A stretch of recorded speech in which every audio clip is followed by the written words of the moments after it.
सर्दियाँ आते ही साथ में आ जाती है खांसी जुकाम, कोल्ड कफ। इनसे बचने के लिए हम योग में क्या कर सकते हैं, आज मैं वही शेयर करने वाली हूँ। इनसे बचने के लिए 3 प्राणायाम के बारे में बताऊंगी, कैसे करना है, क्या बेनिफिट्स हैं और किसको नहीं करना चाहिए। ये सब मैं इस वीडियो में बताने वाली हूँ, तो वीडियो के लास्ट तक बने रहें। जिसने चैनल को सब्सक्राइब नहीं किया है सब्सक्राइब कर लीजिएगा, वीडियो को लाइक कीजिएगा पसंद आए तो, और कमेंट करके मुझे ज़रूर बताइएगा। चलिए शुरू करते हैं। प्रणाम सभी को। योग यात्रा बाय स्वास्थ्य संस्कार चैनल में आप सबका स्वागत है। मैं मधुबाला, योगा इंस्ट्रक्टर। सर्दियों में खांसी जुकाम का होना लाजमी है, कोल्ड कफ आ ही जाता है, तो हर बार इनसे छुटकारा पाने के लिए मेडिसिन लेना ज़रूरी नहीं है। हम योग से क्या कर सकते हैं?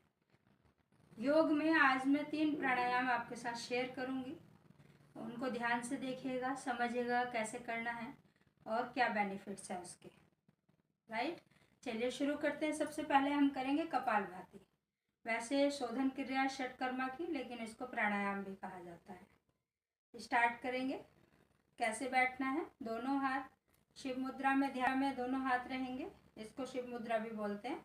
इस तरीके से अंगूठे और पहले फिंगर को ऐसे मिला करके इस तरीके से ऐसे रखेंगे और शोल्डर पीछे की तरफ रोल ऑन करते हुए पीछे, कमर गर्दन एकदम सीधी। सांस लेंगे गहरा और स्ट्रोक लगाएंगे। जब स्ट्रोक लगाएंगे सांस बाहर छोड़ेंगे तो हमारा पेट पूरी तरीके से अंदर जाएगा।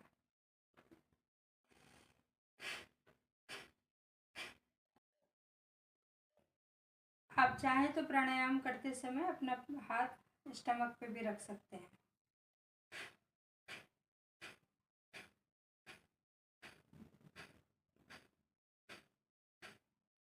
इस तरीके से इस प्राणायाम को करना है।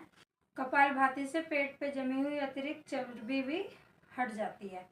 जैसे लोहार होता है, धोखनी चलाता है, लोहा गर्म करने के लिए धोखनी जो चलाता है, ये ऐसी आवाज़ हमारी निकलती है। तो ये पेट जो है हमारा उस धोखनी का काम करता है और ये फ्रंटल लोब एनर्जाइज होता है। नेजल पैसेज भी क्लीन हो जाता है। कैसे करना है, डाइजेशन सिस्टम भी अच्छा रहता है। सांस लिया,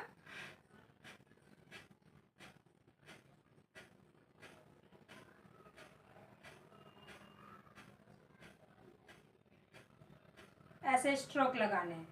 3 राउंड कंप्लीट करने हैं, ध्यान से कीजिएगा। अगर किसी को पेट से संबंधित कोई प्रॉब्लम है तो अवॉइड कीजिएगा, कमर में दर्द है तो अवॉइड कीजिएगा, और लेडीज़ को पीरियड्स के टाइम अवॉइड करना है, ये अभ्यास नहीं करना है। आगे नेक्स्ट चलते हैं। भस्त्रिका कैसे करेंगे, दोनों हाथ ऐसे ऊपर हैं, हाथ खुले हुए, सांस लिया, नीचे आ रहे हैं हाथ, सांस छोड़ रहे हैं।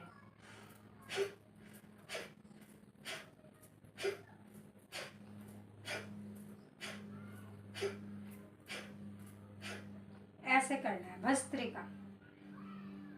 इसको भी आप जब आपको थकान हो जाए 2 मिनट 1 मिनट फिर रुक जाइएगा, 1-2 मिनट करने के बाद फिर स्टार्ट करना।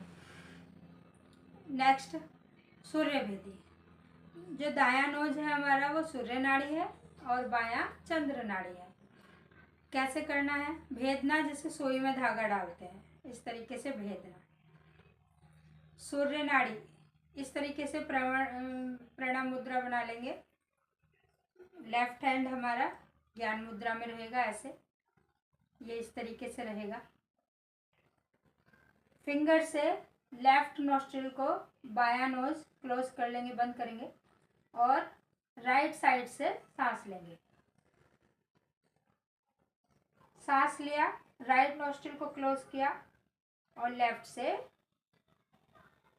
एक्सहेल कर दिया। फिर वापस राइट से इनहेल, लेफ्ट से एक्सहेल। राइट से सांस ले रहे हैं और राइट से इनहेल, राइट से सांस लेंगे, लेफ्ट से एक्सहेल करेंगे। दाहिनी तरफ से सांस लेंगे और बाईं तरफ से सांस छोड़ेंगे। ऐसे साइकिल चलेगी इस तरीके से। ध्यान रखिएगा। अभी ये मैंने विदाउट कुंभक बताया आपको। इसको जब अभ्यास आप कर लोगे कुछ दिन तो फिर इसको कुंभक के साथ कर सकते हो। कुंभक के साथ कैसे? सांस लिया, होल्ड किया 4 सेकंड के लिए, दोनों नोस्ट्रिल को बंद करके सांस को होल्ड कीजिए। चिन को थोड़ा सा ऐसे अपलिफ्ट रखेंगे, ऐसे नीचे को झुका के नहीं। कमर गर्दन एकदम सीधी, ध्यान रखिएगा। इस तरीके से बंद करेंगे, फिर लेफ्ट साइड से एक्सहेल कर देंगे। 4 सेकंड का आंतरिक कुंभक लगा सकते हैं, लेकिन कुछ दिन अभ्यास करने के बाद आप कुंभक का अभ्यास कीजिएगा, एकदम से नहीं। स्टार्टिंग में आप विदाउट कुंभक कीजिएगा। सूर्य भेदन प्राणायाम से जो पेट के कीड़े होते हैं वो भी मर जाते हैं। और भी बहुत सारे बेनिफिट्स हैं। ये 3 प्राणायाम आप सर्दियों में करते रहेंगे तो जो भी सर्दियों में आने वाला जुकाम, खांसी, कोल्ड, कफ ये सब होता है, इन सब से आप बच पाएंगे। ऐसी और जानकारी के लिए मेरे चैनल को सब्सक्राइब करें और वीडियो को देखें। अगर वीडियो पसंद आई हो तो लाइक कीजिएगा, कमेंट कीजिएगा और मुझे ज़रूर बताइएगा आपको इन प्राणायाम से क्या बेनिफिट्स हुआ, क्या लाभ हुआ आपको। अगर कोई हेल्थ चैलेंज है तो योगा इंस्ट्रक्टर या डॉक्टर की सलाह से ही करें। प्रणाम सभी को।